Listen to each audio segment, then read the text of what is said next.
नमस्कार। 41 वर्षीय व्यक्ति, उनका हाथ मैं देखने जा रहा हूँ। इनके हाथ के अंदर उंगलियों में क्या गतिविधियाँ हैं, पर्वों पर क्या गतिविधि है, रेखाओं पर क्या गतिविधि है, वर्तमान की जो स्थिति है उसे पढ़ने का मैं प्रयास करता हूँ। अंत में इनके सवालों का जवाब दूंगा। सबसे पहले बात कर लेता हूँ आपकी उंगली की, कनिष्ठा उंगली की। कनिष्ठा उंगली पहुँच गई सूर्य की उंगली के प्रथम पर्व तक, यानी कि इसके मध्य से आगे गई। ये अपने आप में ऐसा समझ सकते हैं कि बुद्धि की तो कोई भी कमी नहीं है।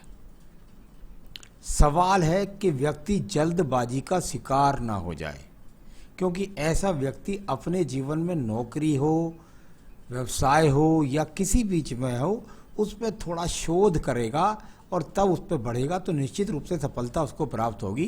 तो थोड़ा सा जल्दबाजी से अपने जीवन में आपको बचना है किसी भी विषय में। प्रथम पर्व मानसिक, पूरी तरीके से मजबूत, मन से बुद्धि से किसी भी प्रकार से आप कमज़ोर नहीं हैं, पूरी तरीके से ठीक है।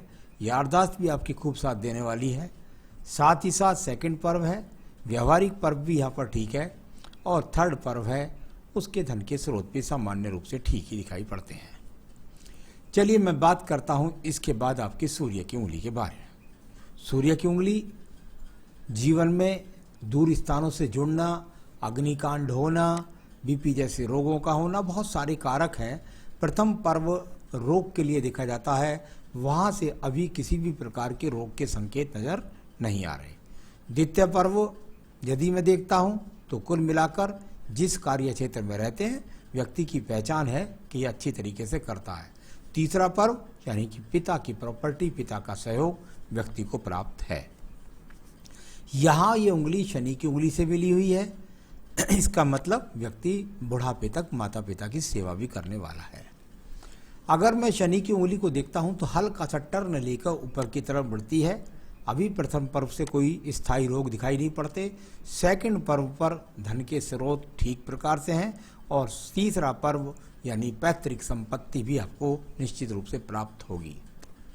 बृहस्पति की उंगली की बात करता हूँ। प्रथम पर्व यहाँ पर मजबूत, कोई शुगर का, कोई कोलेस्ट्रॉल का रोग नहीं।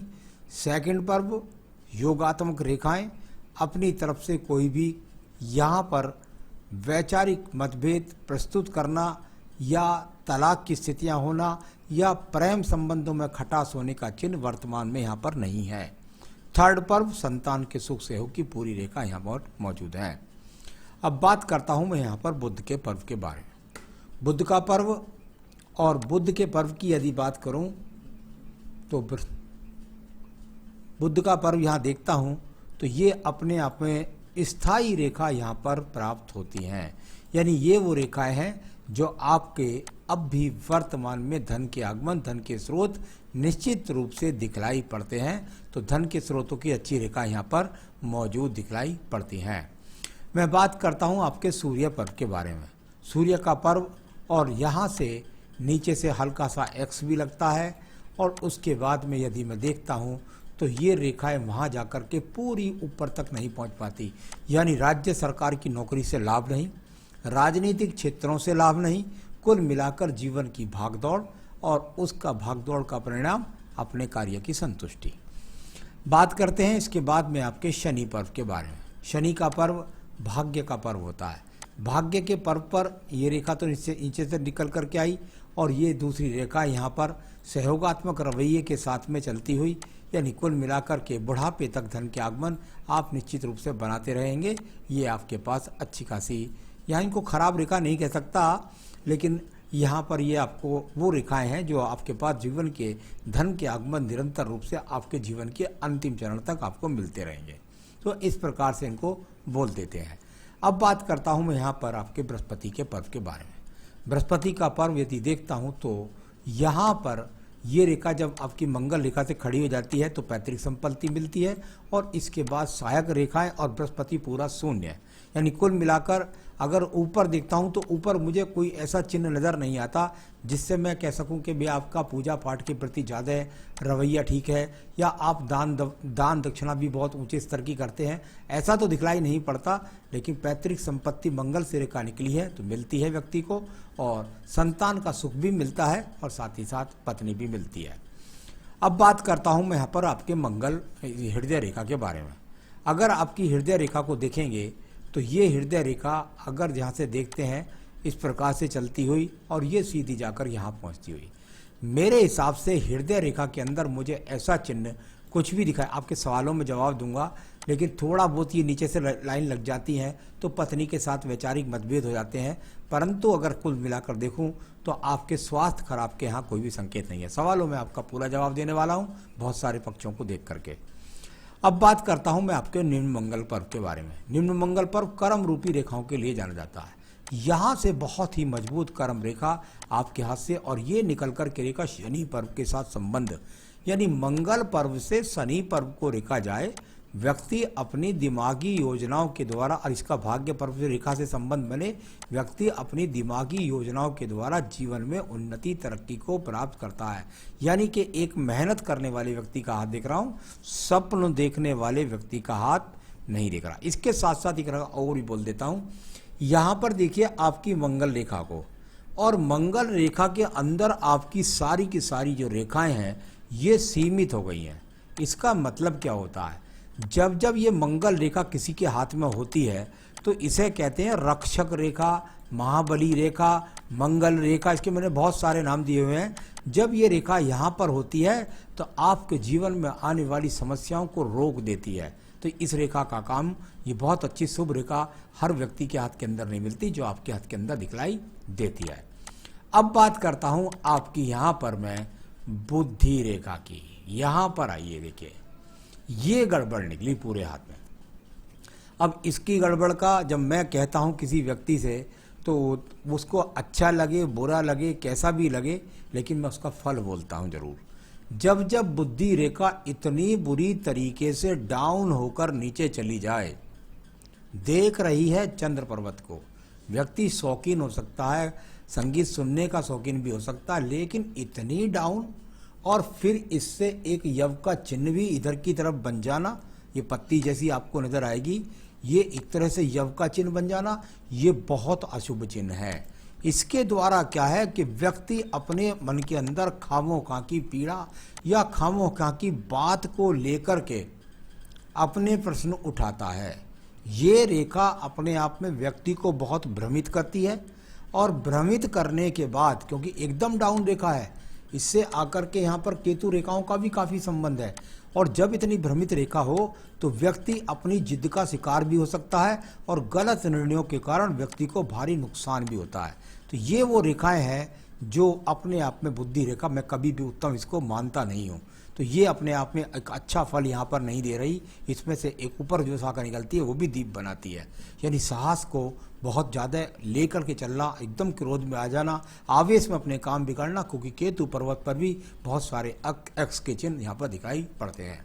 तो यहाँ इस प्रकार का फल, इसको मैं सवालों में बता सकता हूँ आपके जवाब को। और बाकी चंद्र पर्वत को देखिए, क्या आप डिप्रेशन के शिकार होंगे? आप डिप्रेशन के शिकार नहीं होंगे। आप मानसिक चीज के शिकार होंगे? बिल्कुल मानसिक चीज के शिकार नहीं होंगे। यहाँ पर मानसिक रोग के शिकार होंगे? बिल्कुल मानसिक रोग के शिकार नहीं होंगे। तो ऐसी स्थितियां यहाँ पर दिखलाई पड़ती हैं। यहाँ पर यदि देखता हूँ द्वितीय मंगल पर्वत पर, तो ये मुकदमों के लिए जाना जाता है। यहाँ पर मुकदमों में विजय का चिन्ह कोई नहीं है। ऐसा भी हो सकता है कि आपके ऊपर जो मुकदमा किया हो पत्नी की तरफ से किया गया हो। यहाँ पर कुल मिलाकर मैं अगर कहूँ तो मुकदमों की जीत का चिन्ह तो यहाँ मुझे कोई दिखलाई नहीं पड़ता। अब बात करते हैं यहाँ पर हम आपके शुक्र पर्व के बारे में। शुक्र पर्व, और शुक्र पर्व को यदि नीचे देखता हूँ तो प्लेन में भी देख लेता हूँ एक बार हाथ आपका। शुक्र पर्व को नीचे की तरफ देखता हूँ तो शुक्र पर्व से ये रेखाएं हैं, और ये कोई आयु रेखा को नहीं काट करके जा रही, यानी संसाधन आपके बने रहेंगे, इसमें कोई दिक्कत की बात नहीं है। संसाधन आपके जो भी हैं वो बने रहेंगे। यहाँ से भी कोई दूषित चिन्ह नहीं दिखलाई पड़ता।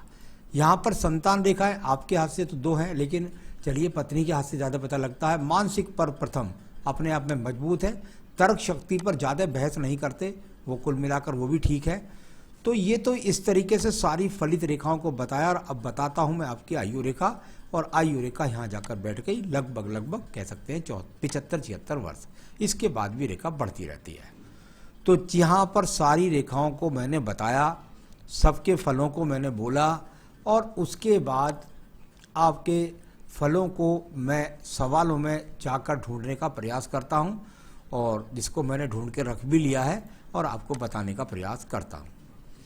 चलिए यहाँ पर भाग्य रेखा को देखता हूँ पहले। ये देखिए भाग्य रेखा एकदम सटीकता से और बिल्कुल सीधी चली गई, और भी आगे तक चली गई। यहाँ देखते हैं तो बिल्कुल आगे तक चली गई यहाँ पर। तो ये लगभग 35वें वर्ष से आपका भाग्य उदय रेखा अच्छी तरीके से हुई। उससे पहले जो है इतनी ज़्यादा यहाँ पर कुल मिलाकर ज़्यादा सही निर्णय आप स्वतंत्र रूप से नहीं ले सके, और उसके बाद से आपका भाग्य उदय यहाँ पर हो गया। तो यहाँ सब चीज़ें बताई हैं मैंने, और इसके बाद मैं बात करता हूँ आपके सवालों पर। अब सवाल के लिए मुझे डीप में जाना पड़ता है। डाइवोर्स का योग है, अगर है तो कब तक? बृहस्पति पर्व ठीक, बृहस्पति की उंगली ठीक, आपकी आयु रेखा और बुद्धि रेखा के बीच में बनता हुआ कोई एक्स का चिन्ह नहीं, किसी भी प्रकार से मंगल क्षेत्र से मुकदमों में जीत का चिन्ह नहीं। मेरे हिसाब से मुझे डाइवोर्स लगता ही नहीं। यानी मैं अगर सब देखता हूँ तो मेरे गणित से मुझे कहीं भी यहाँ पर अगले 5 वर्ष तक 4 वर्ष तक मुझे डाइवोर्स के कोई योग नज़र नहीं आते। तो कब तक तो बता ही नहीं सकता, लिखता ही नहीं है मुझे कहीं जीत या ऐसा कुछ। बच्चों से मिलने का फ्यूचर में रहेगा, बच्चे आपको सब मिल जाएंगे। हो सकता है पत्नी इस समय नाराज होकर चली गई हो, क्योंकि बुद्धि रेखा बहुत ज़्यादा जब डाउन होती है तो इस तरह के सवाल, और केतु पर्वत पर कहीं ना कहीं ये सवाल, राहु केतु आपका इन्वॉल्वमेंट ज़्यादा अच्छा यहाँ पर दिखाई दे रहा है। तो इसकी वजह से क्या मोक्ष के लिए अच्छा आदमी पूजा पाठ करेगा बाद में जा कर के, लेकिन इसको बहुत गहराई से आदमी बाद में आप और ज़्यादा पूजा पाठ को बढ़ा सकते हैं, ऐसा दिखता है। लेकिन फिलहाल के इसमें अगर मैं कहूँ तो ये डाउन रेखा जो यहाँ से निकली थी बुद्धि रेखा से, उसमें से फल जो है मुझे अच्छे नहीं लग रहे। तो अपने मनन कीजिए कि क्या कारण है आपके जीवन में जो कलेश चल रहा है। तो मुझे संतान का सहयोग मिलने का पूरा इसमें दिखाई। अगर डाइवोर्स होता है तो सेकंड मैरिज का योग, डाइवोर्स ही नहीं दिखता तो सेकंड मैरिज का कैसे कह सकता हूँ? मेरे हिसाब से डाइवोर्स नहीं दिखता मुझे। तो सेकंड मैरिज होगी तो क्या गृहस्थ जीवन का सुख मिलेगा? जैसा रवैया आज आपका है, जैसा व्यवहार आपका है, ऐसा ही आपका जीवन भर रहने वाला है। उस पर आपको थोड़ा सा नियंत्रण करने की जरूर आवश्यकता होगी। तो अपने मनन कीजिए कि क्या ऐसी बात है जिसके कारण से हमें खामोखा हमारे जीवन के अंदर कलेश पैदा हुआ। मुझे जो यहाँ पर कहीं दिखाई नहीं देते कि भाई यहाँ कोई तलाक के योग हों। आपने कहा बिजनेस करूं या जॉब करूं, क्या उचित रहेगी? अगर जॉब है तो इंडिया में ठीक रहेगी या विदेश में कोशिश करनी चाहिए? इस सवाल को मैं 2-3 सवालों को बोलूँगा फिर एक साथ बोलता हूं।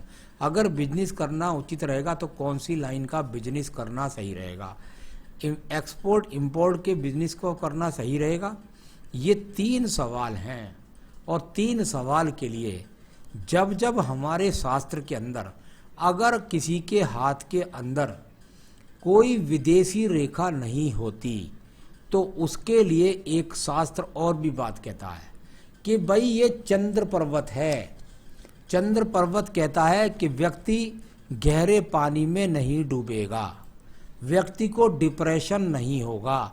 लेकिन चंद्र पर्वत जब क्लियर होता है तो उसका एक अर्थ और भी होता है कि व्यक्ति अपने जीवन के अंदर दूर स्थानों से जुड़कर, यानी जो एक्सपोर्ट इंपोर्ट वाली बात आप करते हैं, मेरे हिसाब से यदि नौकरी कर रहे हैं तो उसे भी विदेश से करनी चाहिए, और यदि नौकरी के अलावा व्यापार करें तो उसमें एक्सपोर्ट इंपोर्ट का इन्वॉल्वमेंट करें। इसका कारण है आपके केतु स्थान पर बनने वाली काइट्स या मछली जैसे चिन्ह, इनका भी संबंध विदेश यात्रा से जोड़ा जाता है, और ये रेखाएं ज़्यादा जाकर के बुद्धि रेखा को डिस्टर्ब भी करती हैं। तो कुल मिलाकर जिस हमारे पढ़ने का जो तरीका उसकी गहराई में आपको मैं पहुंचा नहीं सकता, लेकिन निश्चित रूप से अगर आप अपने व्यापार में एक्सपोर्ट इंपोर्ट जोड़ेंगे तो आपको फायदा होगा। अगर नौकरी करनी है तो नौकरी विदेश से करेंगे तो आपको फायदा होगा। तो कुल मिलाकर दोनों तरीके में आप एक्सपोर्ट इंपोर्ट और विदेश से जुड़कर अगर व्यापार करें या नौकरी करें, दोनों से फायदा मिलेगा। वस्तु कुछ भी हो लेकिन उसमें एक्सपोर्ट इंपोर्ट होना चाहिए। तो ये तो मैंने ऐसे बताया। और मोक्ष के लिए आपने पूछा, अच्छे खासी काइट्स के चिन्ह हैं। अभी मुझे नहीं लगता आपका ध्यान वहाँ लग रहेगा, लेकिन क्योंकि जब डाउन रेखा इतनी बुद्धि होती है तो ऐसा व्यक्ति अगर मोक्ष प्राप्ति पर लग जाए तो पूजा भी गहनता के साथ करे, तो करता ही नहीं और करता तो बहुत गहनता के साथ। तो मोक्ष प्राप्ति की तो अभी बात नहीं करूँगा, अभी पूजा पाठ में नहीं लग पाएंगे आप, तो बिल्कुल मोक्ष प्राप्ति हो जाएगी, कोई बड़ी चिंता की बात नहीं है। तो ये आपका सारी हाथ की रेखाएं मैंने पढ़ी, सारे सवालों का जवाब मैंने आपको दिया। और उसके बाद मैं आपको ज़रूर चाहूँगा कि मैं भी चाहता हूँ कि आप एक्सपोर्ट इंपोर्ट से या विदेश से जुड़ करके अपने जीवन में उन्नति तरक्की प्राप्त करें। उसके लिए आपको आदित्य हृदय स्रोत पढ़ना चाहिए। और वैवाहिक जीवन के लिए अगर सिर्फ आप केवल एक बेहतरीन सा श्रीलंकन पुखराज इस उंगली में पहन लेंगे तो भी आपको काफ़ी लाभ। पन्ना ना पहने, मोती ना पहने, मोती और पन्ना बिल्कुल ना पहने। यह आपने पहन रखा है पुखराज तो आपके लिए ठीक है, श्रीलंकन पुखराज है तो बहुत ही ठीक है। तो ये इस तरीके से यहाँ आपको बस एक पूजा और एक आपको करना है, दो चीज़ करिएगा, आपके जीवन के अंदर आपको इससे लाभ मिलना शुरू हो जाएगा। जो मुझे लगा दिखाई उसको मैंने बोला है, उस पर निर्णय लेना आपका अपना निर्णय होगा। पत्नी की जन्मपत्री के द्वारा भी आप यदि चाहें तो उनकी डेट ऑफ बर्थ टाइम पहले से मुझे भेज सकते हैं, उसके द्वारा मैं बता सकता हूं कि उनकी कुंडली में तो कहीं कोई तलाक का योग नहीं है। तो मुझे आपके हाथ से कोई तलाक का योग दिखाई नहीं देता। नमस्कार।